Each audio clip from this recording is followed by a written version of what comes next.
High বন্ধুরা, কেমন আছো সবাই? আশা করছি সবাই খুব ভালো আছো, সুস্থ আছো। তোমাদের ভালো আছে, আমি অনেকটা ভালো আছি। তাই চলে এলাম তোমাদের কাছে আরও একটা নতুন ভিডিও নিয়ে। আর আশা করছি যে ভিডিওটা তোমাদের ভালো লাগবে। তো চলো ভিডিওটা শুরু করা যাক। দেখে বুঝতেই পারছো যে ভিডিওটা কি তোমাদের দেখাতে চলেছি। তো রাত্রিবেলা আজকে তোমাদের ভিডিওটা আমি রাত্রিরেই শেয়ার করলাম। তো দেখো, খাওয়া দাওয়া তো আমাদের কমপ্লিট হয়েই গেছে। আর খাওয়া দাওয়া করে বিছনাটা করে নেবো, তো সেটাই তোমাদের সাথে শেয়ার করব। তো ভিডিওটা তোমরা আশা করছি অবশ্যই দেখবে। তো চলো, বিছনা করার আগে বিছনাটা ভালো করে ঝেড়ে নিই। তো বিছনা ঝেড়েই আমি শুধু না, সবাই বিছনা ভালো করে পরিষ্কার করে ঝেড়ে তারপরেই শোয়। তো বিছনাটা ভালো করে আমি ঝেড়ে নেবো, দিয়ে তারপর যা করার, চাদর ফাদর এদিক ওদিক দেওয়ার, তো সেগুলো দিয়ে নেবো। তো তার আগে ভালো করে বিছনাটা আমি ঝেড়ে নিই। আর কি বলো তো, আমি যেহেতু মাঝখানটা শুই, তো ওই জন্য আমি বেশি করে ভালো করে মাঝখানটাতেই শুই। আসলে শোয়ার সময় যখন শুতে যাই তখন দেখি হাতের মধ্যে, পায়ের মধ্যে কিছু ঠেকছে। এটা মানে একটু আধটু ঠেকছে কেন, যেহেতু আমার মেয়ে তো সারাক্ষণ বিছনার মধ্যেই থাকে। ও তো নিচে কম বসে, বিছনায় বেশি বসে। আর একটু পা ফা মুছে বিছনায় ওঠে না, সব সময় বিছনায়। তো তার জন্য বিছনাটা বড্ড বেশি কিচকিচ করে। আর আমি বিকালের দিকেও একটু ঝেড়ে নিই। বিকালের দিকে সকালবেলা বিছনা তোলার সময়ও ঝেড়ে রাখি, কিন্তু বেলাতে না সব দিন ঝাড়া হয় না। তো যাই হোক, চলো বালিশগুলো আগে সরিয়ে রাখলাম, কেন বালিশগুলো না সরালে আমি ওই দিকটা চাদর ফাদরগুলো দিতে পারবো না। তো চাদরগুলো দেব। তো ওই দিকে তোমার দাদাভাইয়ের দিকে একটা দিই, আর আমার মেয়ের দিকেও একটা দিই। তো দুদিকেই দিতে হয়। আসলে দেওয়ার কারণ হচ্ছে এতটা পরিমাণে মশা, তো মশার কারণেই মানে এইখানে চাদরটা দেয়া হয়। ধূপ জ্বালাই, আর এখন যেহেতু মশারি খাটানোই হয় না, খুব গরম পড়লে মশারিটা খাটানো হয় না। আর যেহেতু মশারির ভেতরে হাওয়া ঢোকে না বলে মশারিটা খাটানো হয় না। আর প্রচুর মশা আমাদের এখানটা না, আশপাশে জঙ্গল, তো তার জন্য প্রচুর মশা। তো মশার কারণে এই দিকগুলো একটু চাদর দিয়ে দিই। জানলা আমি বিকালেই বন্ধ করে দিই।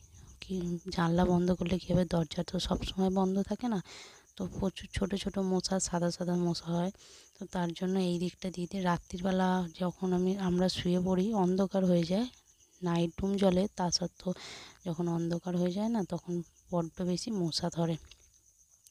আর এইগুলো মাথার দিকে একটু দিতে হয়, মাথার দিকটা একটু ফাঁকা মতন, তো ওই দিক দিয়েও না মশা মানে চলে আসে। আর দেখো, দেখতেই পাচ্ছ বিছনার মাথায় একদম একটা দড়ি টাঙানো আছে। তো ওটা দড়িটা হচ্ছে আমি জামা কাপড় মিলি। তো জামা কাপড় দেওয়ার কারণেই মানে দড়িটা খাটানো আছে। তো এখন জামা কাপড়টা দেওয়া হয় না, শুকিয়ে গেছে বলে তুলে নিয়েছি, দড়িটা আর খোলা হয় না। তো খুলে নেবো দড়িটা।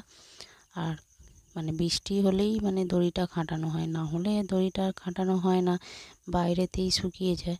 আর বৃষ্টি হলে কি বলো তো, মানে কিছু তো অন্তত শুকনো করতে হবে, অন্তত যেটা পরবো জামা কাপড় সেটা অন্তত শুকনো করতে হবে। তার কারণেই না দড়ি খাটিয়ে আমাকে পাখার তলায় শুকনো করতে হয়। তো পাখাটা সারা দিন রাত চলে। বৃষ্টি হলে একটু ঠান্ডা ওয়েদার থাকে, তখন পাখাটা চালালে ঠান্ডাও লাগে, কিন্তু ঠান্ডা লাগে কি করা যাবে, তবু পাখাটা চালাতে হয় শুধু জামা কাপড় শুকনো করতে দেওয়ার জন্য। মানে জামা কাপড় একটাই তো ঘর, তো দেখে বুঝতেই পারছো একটা ঘর ধরেই সব, এবার জামা কাপড়গুলো আমি কোথায় মিলবো। তো তার জন্য আমি এখানটাতেই মেলে দিই। আর যেহেতু পাখাটা একদম বিছনার সোজাসুজি থাকে, তো তার জন্য এখানটাতে পাখার হাওয়াটা বেশি পায়। তো তার জন্য এখানেই দড়িটা খাটালাম। আর দড়ি খাটানোর মতন সেরকম পজিশান নেইও এখানে, একটা পেরেকও পোঁতা যায় না। তো পেরেক তেমনি হাতুড়ি দিয়ে মারা যায় না এখানে। তো ওই ডিল করে দিলে একটু মনে হয় পেরেকটা থাকবে, কিন্তু আমার তো আর ডিল মেশিন নেই। তো তার জন্য যা হোক করে একটু পেরেক পুঁতে আর ওখানে দড়িটা দুকোণে খাটিয়ে রেখেছি, যাতে একটু আধটু জামা কাপড় অন্তত দেয়া যায়, অন্তত মেয়ের দুটো জামা, আমার একটা নাইটি শুকনো করতে পারি। তো যাই হোক, দেখো মেয়ের দিকে তো চাদরটা দিয়েই দিয়েছি, আর এদিকেও দিয়ে দিলাম তোমার দাদাভাইয়ের দিকে, যাতে না মশাগুলো কামড়ায়। তো মশা প্রচুর হয় দেখতে, এরকম সারাদিনে একটুও মশা দেখা যাবে না, সন্ধেবেলাও দেখা যাবে না। এখন আলো জ্বলছে, মশা নেই। আর একটু পরেই যেই অন্ধকার হবে তখন একটা একটা মশা দেখা যাবে। মশা কামড়ায় বোঝা তো যায় না। তো চলো, আজকে ভিডিওটা তোমাদেরকে এইভাবেই শেয়ার করলাম। আর তোমরা বারবার করে আমাকে রিকোয়েস্ট করছো তোমাদের রিকোয়েস্টে ভিডিও দেওয়ার, তো দিতে পারছি না, তার জন্য খুবই দুঃখিত।